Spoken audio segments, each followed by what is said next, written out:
আমাদের অনেককেই বিদ্যুৎ সমস্যায় নাজেহাল হতে হচ্ছে।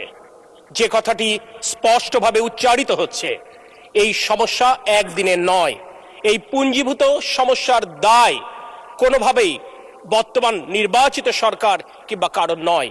এটি বিগত ফ্যাসিস্ট সরকারের অব্যবস্থাপনার দায় আমাদের সকলকে নিতে হচ্ছে। প্রায় 2000 মেগাওয়াট লোডশেডিং আমরা দেখতে পাচ্ছি কিংবা কষ্ট স্বীকার করছি। এটি ইনশাল্লাহ আগামী 7 দিনের মধ্যে কমে যাবে। বাংলাদেশের ইতিহাসে যে ঘটনাটি কখনো ঘটেনি তেমন একটি নজির আজকের সংসদ নেতা তথা মাননীয় প্রধানমন্ত্রী রাখতে চলেছেন।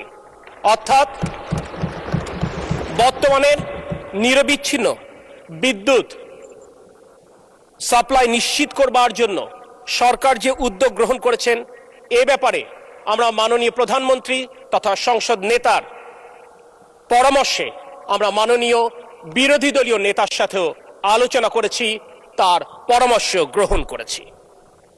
স্বীকার করতে কোনো দ্বিধা নেই, এই উত্তপ্ত গরমে গ্রীষ্মে আমাদের অনেককেই বিদ্যুৎ সমস্যায় নাজেহাল হতে হচ্ছে।